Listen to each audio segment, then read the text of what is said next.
ژوند لکه زما کوه هر چاته خندا کوه دغسې نیت سپین ساته دغسې رڼا کوه او زړه چې مینېږي نو ما سره صلاح کوه. السلام علیکم ملګرو، مخلص چغرزی یم. امید دی چې ټول به ښه روغ جوړ به او د صحت په جامه به ملګرو نن راغلي یو پارک ته او ډېر کسان هم راغلي دي. د دوی نه به هم تپوسونه کوو او ملګري را سره هم دي چې دوی هم اختر څنګه تیر کو. نو راځئ ملګرو ما سره. السلام علیکم. وعلیکم السلام.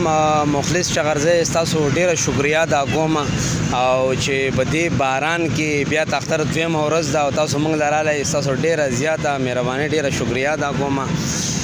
او اختر په حواله سره تا خبره وکړو. اختر خو ماشاءالله شکر دی خطر شو، خو دا چې باران او لکسور زموږ په دې خراب شو چې موږ وایي چې د چکر مکر لږ دغه د اختر چوټیانې وي که نه، د هغې سور خو زموږ خراب شو. خو نه بیا هم شکر دی چې یو ورځ په خیریت سره تېرېږي، نو په دغې به لاک لاک شکر ادا کوو. ډېر زبردست. او ټپه شعر غزل څه درځي که نه درځي؟ مخلص صاحب ما له خو دونه شعرونه دغه نه راځي، خو زه خیر ستا لپاره به یو شعر ډالۍ کوو. زبردست. یو شعر دی وایي چې ستا ګلابي خوله د خندا ډکه ده، ستا ګلابي خوله د خندا ډکه ده، ستا ګلابي خوله د خندا ډکه ده، جولۍ ته اوښکو نن زما ډکه ده، او په تا مین یم ځکه تاله راځم. مخلص صاحب په تا مین یم ځکه تاله راځم، که نه د ښکلو خو دنیا ډکه ده. ډېر زبردست ډېر زبردست ډېر ښکلی.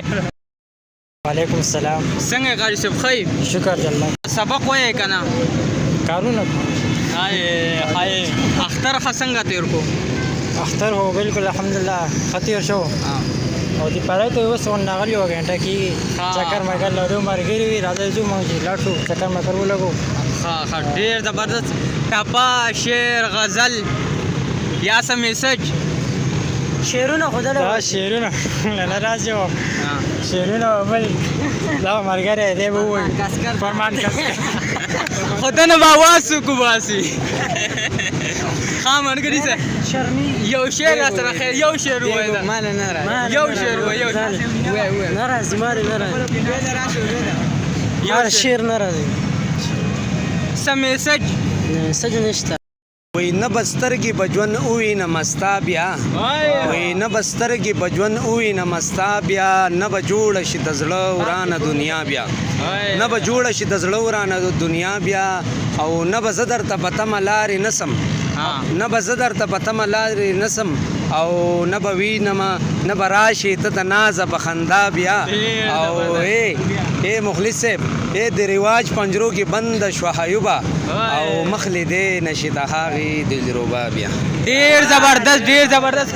او ملګرو وایي زما په زړه کې ستا دوستي لکه جانان اوسېږي، زما په زړه کې ستا دوستي لکه جانان اوسېږي، ما د مطلب پتله متله قربان دي شمه.